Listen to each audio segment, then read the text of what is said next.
É um ponto de vista antropológico, centrado no ser humano religioso. É um ponto de vista histórico, porque busca compreender a religião enquanto fenômeno a partir da sua historicidade. E é um ponto de vista cultural.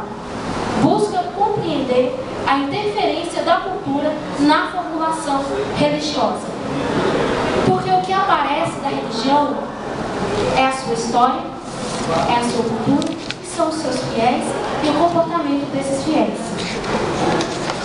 Aquilo que no fenômeno religioso, aquilo que na religião não aparece, não é objeto de estudo da ciência da religião. E eu faço essa ressalva inicial para deixar claro que a ciência da religião, ela não se atém às chamadas verdades de fé. Verdades de fé são as afirmações que cada religião tem a respeito do seu sagrado, a forma como cada religião compreende a transcendência, e verdades estas que nem sempre são concordantes com outras verdades de fé, com as verdades, as afirmações, as crenças das outras religiões existentes. Então, as verdades de fé, aquilo que está no nível da crença, a ciência da religião não discute. A ciência da religião não discute a verdade, a qualidade desta ou daquela religião. Não discute qual que é a verdadeira religião ou não, qual sagrado existe e qual sagrado não existe, qual sagrado é melhor e qual sagrado é pior, ou mesmo se há existência de um sagrado. Porque são verdades de fé. Não é fenômeno, não aparece. Não é passível de ser estudado. Então, se nós estamos no ambiente acadêmico e queremos ter uma abordagem do fenômeno religioso que seja neutra, imparcial, sistemática, temos que lidar com aquilo que é passível de ser analisado. E as verdades de fé, a ciência da religião não afirma nem nega. Deixa a carga de cada religião. Agora, quando nós tratamos de verdade de fé, e essas verdades estão causando conflitos, os conflitos são fenômenos. Eles aparecem, eles têm efeitos na sociedade e às vezes efeitos graves. Então, os conflitos são objeto da ciência da religião. E costumam ser os temas mais discutidos nessa área. Então, embora vocês estejam fazendo o curso aqui do LIAF para levar esse conhecimento para a sala de aula, e eu estou aqui na posição da ciência da religião, eu estou propondo a vocês, socializando com vocês o conhecimento que é produzido aqui na academia por essa área do saber, para que depois vocês possam fazer a transposição desse conhecimento para os alunos de vocês, na linguagem que é acessível a eles. E quando se trata de religião e religiosidade, e também quando se trata de religião e religiosidade africana, muitas vezes, para que nós possamos formar uma nova consciência em nossos alunos, precisamos formar a nossa própria consciência. Precisamos transformar o nosso próprio ponto de vista, os nossos próprios conceitos, porque nós, cada um de nós, em muitos casos, recebemos o tipo de educação que eu vi no cartaz, aqui fora. Uma educação envenenada de preconceitos.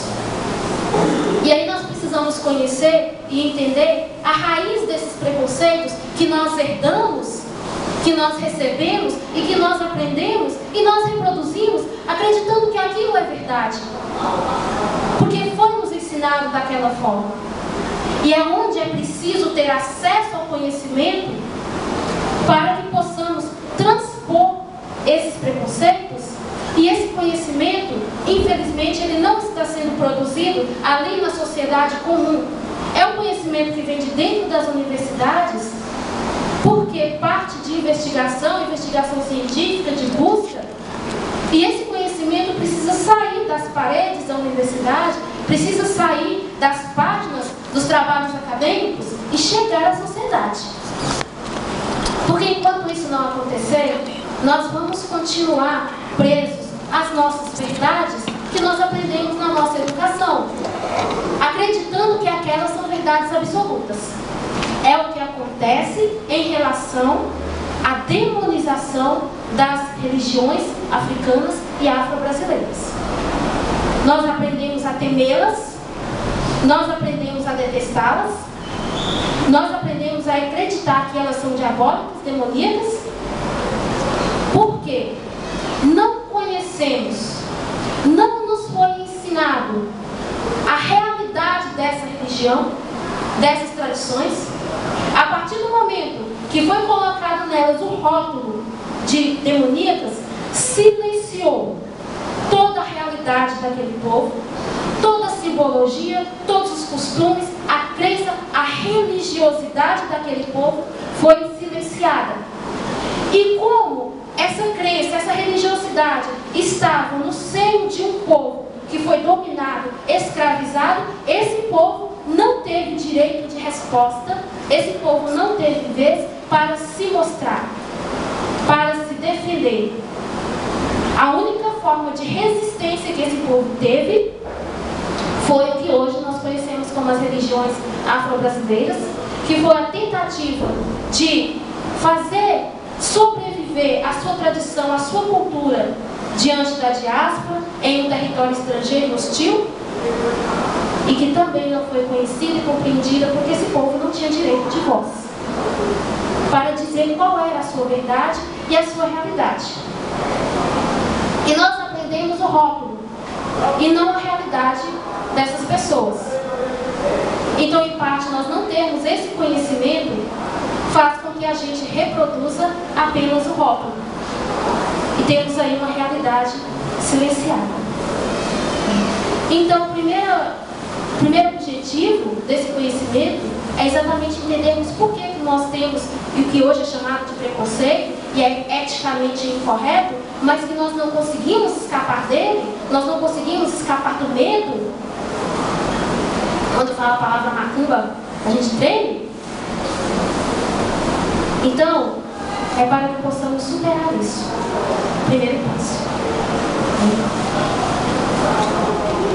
E aí, feita essa introdução, eu vou voltar atrás lá na questão do fenômeno religioso, para que a gente possa compreender a religião afro-brasileira, esse processo de demonização, essa questão, essa diferenciação entre religião e religiosidade.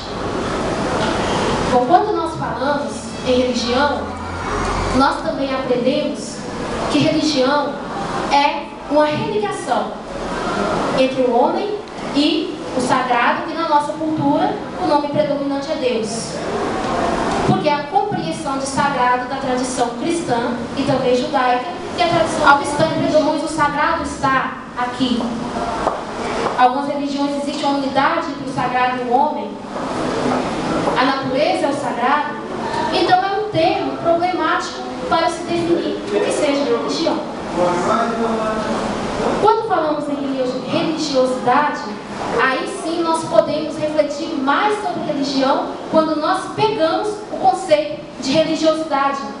Porque quando nós chegamos em religiosidade, nós estamos falando do homo religios, o homem religioso. O ser humano é um ser religioso. Até hoje, as descobertas arqueológicas, os estudos que foram feitos das sociedades mais antigas que foram possíveis de se estudar, ainda não se descobriu uma sociedade, desde as mais arcaicas até as mais recentes, ainda não se descobriu uma sociedade em que não tenha sido observada algum tipo de prática religiosa. As pinturas rupestres dos primeiros grupos humanos que foi possível conhecer já traziam indícios, sinais, símbolos que indicam uma prática religiosa. Então, religião não é apenas cristianismo, judaísmo, islamismo, religiões instituídas, organizadas. Muito antes delas existirem, já haviam práticas religiosas, crenças, rituais em torno de um sagrado.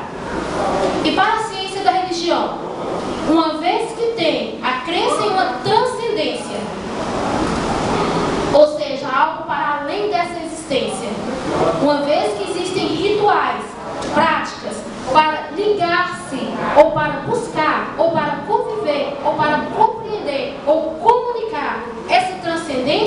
Uma vez que existe isso, é religião. O conceito de religião mais adequado à ciência da religião é um conjunto de práticas, crenças, rituais ligados a uma transcendência. Falar que apenas essa, aquela é religião, aí estaríamos entrando no âmbito, né, do dogma e das verdades de fé, o que não é o nosso objeto. Então, religião são todas as práticas que estão relacionadas à ideia, à crença em uma transcendência. E aí eu dizia que o homem é um ser humano religioso, que isso foi constatado desde o estudo das primeiras sociedades humanas.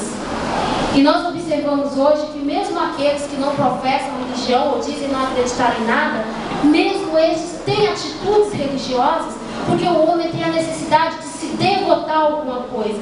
E quando eu digo atitudes religiosas, não estou dizendo que está acreditando em um sagrado. Não, mas o homem se devota em alguma coisa que possa ser algo redentor para a humanidade. Se não for a religião, é a ciência, é a política, é a ideologia, é a filosofia. O homem tem a necessidade de redenção. Por quê? A partir do momento que o homem, a sua mente, a sua consciência evolui e ele se torna homo sapiens, o homem que sabe, e aí ele dá mais um passo e se torna o homo sapiens sapiens, o homem que sabe, ele toma consciência também da sua condição no mundo. Ele toma consciência de que ele é finito, ele é frágil, ele é limitado, ele está aqui e ele não sabe de onde ele veio, como começou essa existência, ele não sabe para onde ele vai, ele vê os seus entes queridos morrerem e não sabe se ali é o fim, é a aniquilação ou se há algo depois daquele estado de morte. E diante desse não saber, o homem se vê diante do caos. E no caos, o homem não suporta sobreviver. Ele precisa entender, ele precisa explicar, ele precisa tornar a sua realidade, a sua existência inteligível, até mesmo para que ele possa se organizar nessa realidade. E a primeira forma de explicação dessa realidade, desenvolvida pelo homem, é mítica, é religiosa. O homem, diante da força da natureza, de algo que está além dele, é mais forte do que ele, a natureza o domina, a natureza é desafiadora, ali ele vai desenvolver suas primeiras noções de sagrado. Essas forças impetuosas, elas são a transcendência, elas são mais fortes do que o homem. E ali começa a criar suas primeiras noções de divindades a partir da realidade concreta e que depois irá evoluir para noções mais abstratas de sagrados que estão além da matéria, da realidade concreta. E aí, o homem vai desenvolvendo novas formas